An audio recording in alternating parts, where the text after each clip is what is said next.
disparition de Monsieur Michaels et ce monospace qu'il a amené lui-même, son épouse et leur fille, une vedette en herbe, de Fort Wayne à Hollywood à la poursuite du rêve. Un rêve que les équipes de secours font tout pour empêcher qu'il ne tourne au cauchemar. Alors que le soleil se couche sur la seconde journée de recherche dans les collines de Santa Monica, l'espoir de pouvoir retrouver sain et sauf Bob Michaels s'amenuise. Chez lui, à Fort Wayne, dans Comment tu vas rentrer ça dans ton ventre? Vous êtes vraiment des aliens, les serpents. C'est impressionnant ce que vous pouvez vous enfiler dans le gosier. C'est bon, hein? 22 grammes? Pas mal.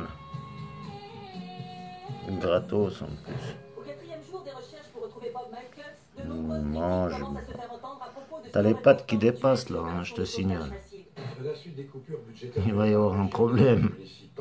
La maintenance nécessaire à ce parc ne peut se faire que Bon, je te fous un peu la paix. des innovations, des éboulements sur l'ensemble du réseau des sentiers, ce qui rend le travail des équipes beaucoup plus difficile.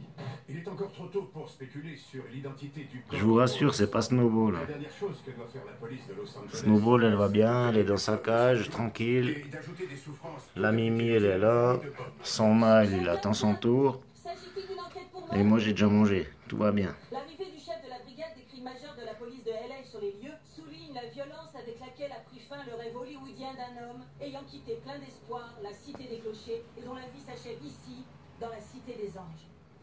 À vous les studios. Je crois qu'on peut se passer du monteur de sapin sonnette. Pour l'amour du ciel, c'est un vrai cercle médiatique. Alors, où est le cadavre? Juste là. Ce qui, d'après la patrouille, se trouve une centaine de mètres plus loin. Auquel il faut ajouter 200 mètres de chute et plaf. Serait-il tombé d'une falaise? Ou alors on l'a poussé, c'est difficile à dire. Les pompiers le remontent par hélicoptère. Agent spécial au loin, qu'est-ce que vous faites ici?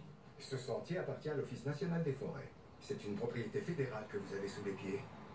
Dans ce cas, qu'est-ce que nous on fait là? Eh bien, en tombant, M. Michaels a atterri dans un canyon qui, lui, appartient à la ville.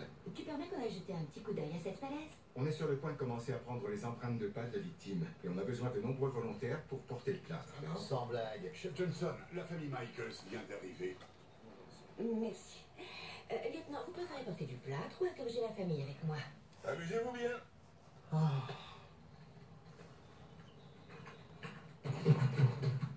Chef Johnson, lieutenant Provenza, voici la famille de Bob Michaels, sa femme Bess, sa fille Missy, son beau-père et... Comment vous appelez-vous, monsieur?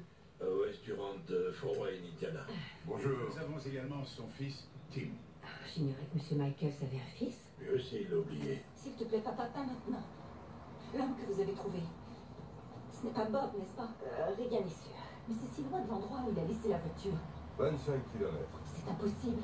Comment aurait-il pu être aussi près de la route sans l'apercevoir? Ça peut pas être papa. Il est trop loin de la voiture. Hein, Michaels, est-ce que votre mari passait beaucoup de temps à se promener dans la nature? Il a fait faire du camping à toute ma troupe de scouts une fois au parc Pokagon, monsieur. La vie en plein air n'avait donc aucun secret pour lui. Ce n'était pas non plus un expert, il voulait simplement faire un tour. Oui. D'accord. Madame, vous avez déclaré que la dernière fois que vous avez vu votre époux, il était vêtu d'une chemisette bleue. Est-ce exact? Une chemisette bleue à rayures, en effet, oui. Un des sauveteurs a découvert ceci sur le corps. Vous la reconnaissez?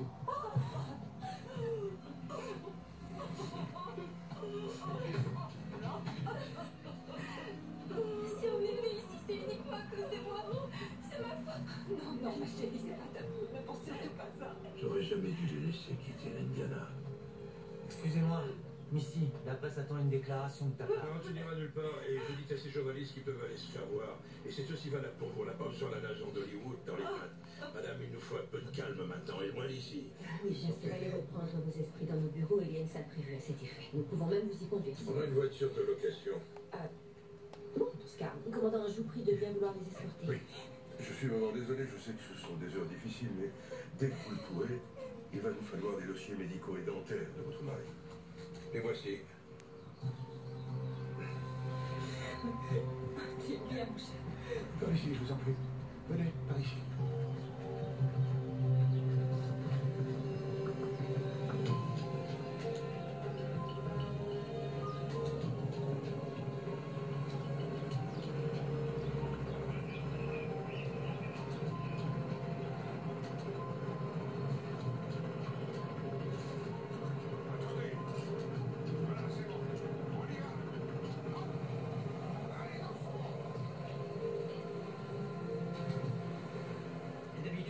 passe pas et mon patron ne voulait pas que la presse publie ces informations avant nous.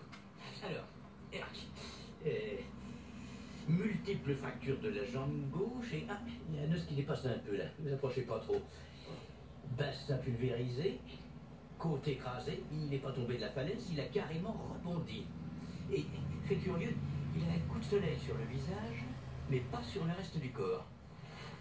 Excepté sur la paume des mains. Il était à l'ombre? Oui, sous un tas de gros buissons. Le corps est froid, mais toujours raide, très peu de décomposition, pas de traces de Voilà. larmes sec ni de morsure animale. Ça, c'est fait. Je dirais que le décès remonte à peut-être 12 heures.